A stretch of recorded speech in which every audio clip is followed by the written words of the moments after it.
생활상에서 보면요, 우리가 봉건 시대에는 뭐가 제일 중요했습니까? 신분이 제일 중요했습니다. 그러니까 돈도 필요하지만 돈보다는 뭐가 중요하다? 신분이 중요해요.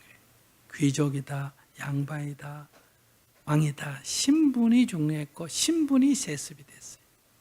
근데 그 봉건제도 또는 봉건제도가 기반하고 있는 농경사회가 붕괴되면서 신분이 없어져 버렸어요. 신분이 중요하지 않다. 신분 세습도 없어져 버렸어요. 근데 오늘 우리가 자본주의다 보니 어때요? 신분 세습은 없어졌는데 무슨 세습은 아직 남아있다? 자본 세습은 남아있습니다. 근데 우리는 자본이 세습되는 건 너무 당연하게 생각을 해요.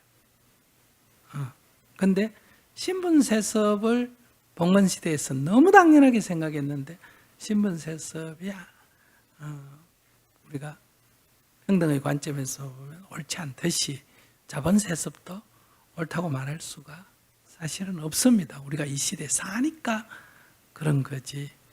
그런데 이제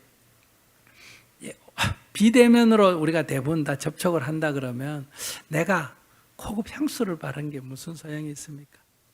내가 비싼 목걸이를 가지고 무슨 상표 있는 가방을 가진 게 무슨 큰 의미가 있겠느냐. 이런 면에서 돈을 가지고 있으면서 누릴 수 있는 사치. 우리 먹는 거 갖고 옛날에는 부자의 기준이 뭡니까? 소고기 국밥에 흰쌀밥을 말아 먹는 거고 사는 집은 뭐예요? 날아가는 기와집이고 옷은 뭐예요? 비단 옷이고 유식주가 이게 부자의 기준 아닙니까? 근데 지금 흰쌀밥에 소고기 국밥이라는 거는 더 이상 이 먹는 것의 기준이 아니고 날아가는 기와집도 더 이상 부의 기준이 아니고 날개 같은 비단 옷도 더 이상 기준이 아니잖아요. 그것처럼 물론 아직도 그런 게 남아있지만은 전체적으로 보면 뭘 먹느냐, 뭘 입느냐, 어디서 사느냐 하는 거는 거의 지금 보편화되어 가는 이런 데서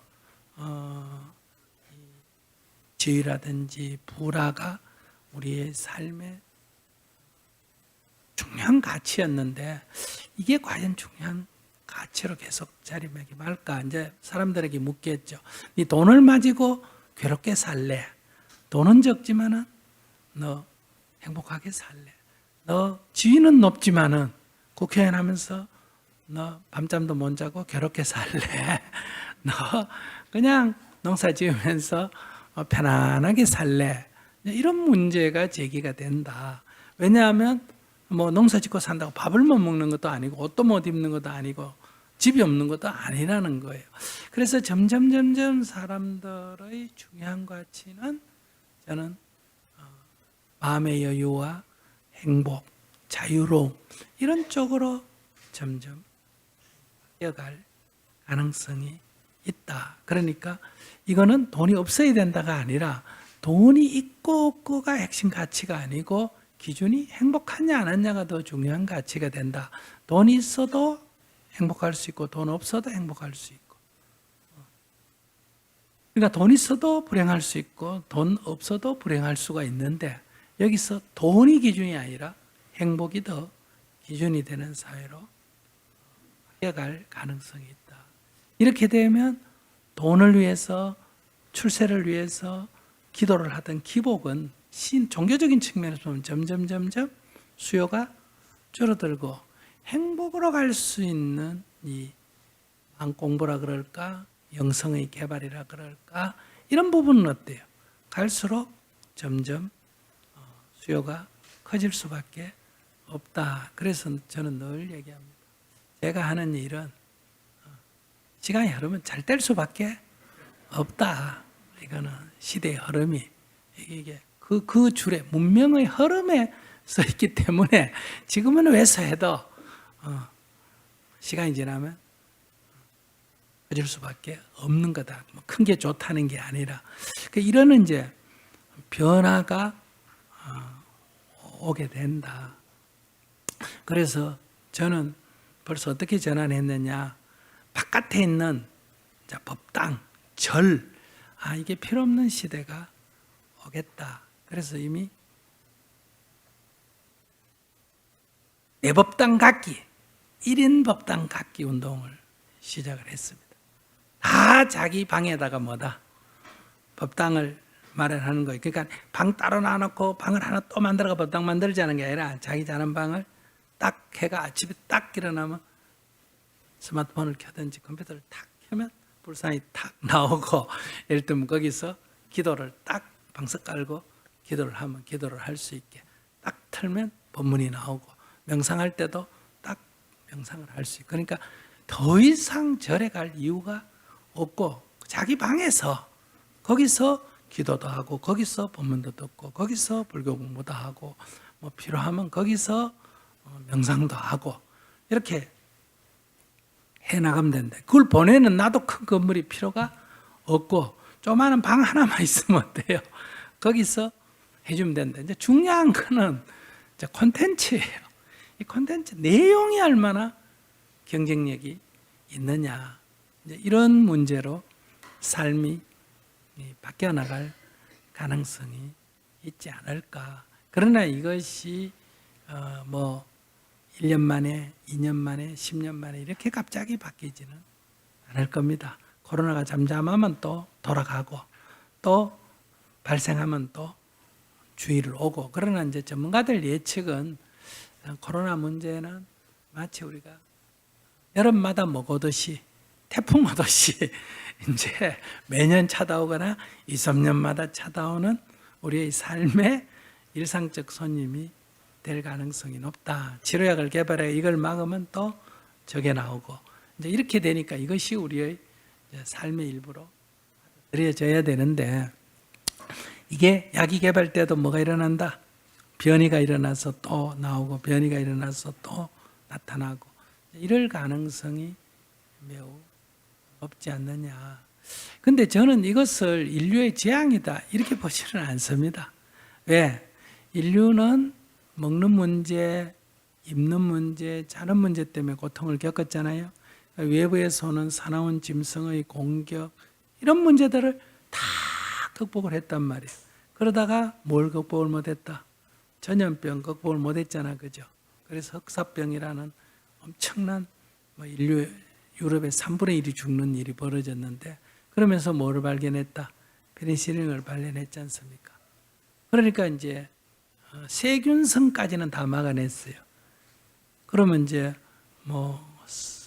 호랑이의 공격에서 이렇게 쭉 내려가서 결국은 세균까지 갖고 박테리아까지 간 거예요.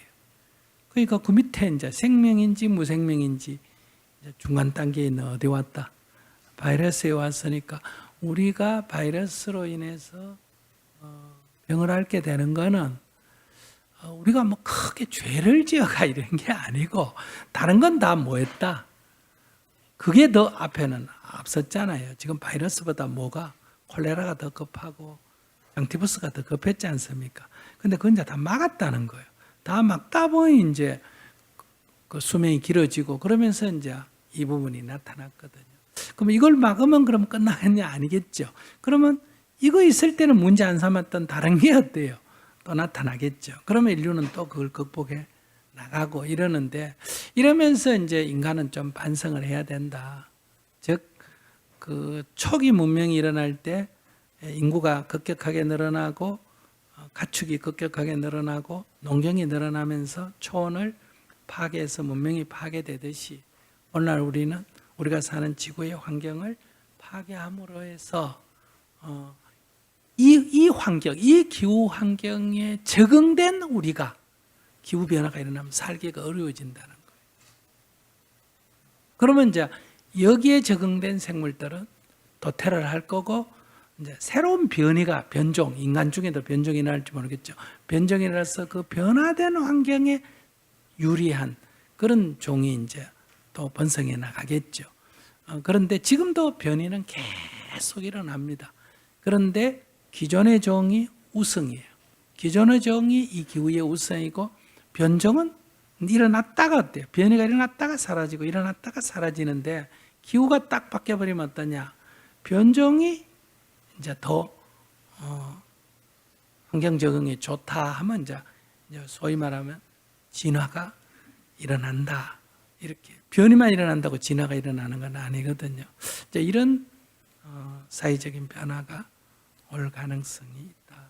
이래서 우리가 어떤 문명으로 도래할지 모르지만은 여기서는 반드시 코로나 바이러스 때문에라고만 할 수 없고 여기는 디지털 문명이라는 이 상황에서 다른 탈출구를 열 수 있는 이 부분이 지금 나왔기 때문에 이 코로나 바이러스가 여기에 가속화시키는 영향을 줘서 우리가 말하는 디지털 사회로 빠르게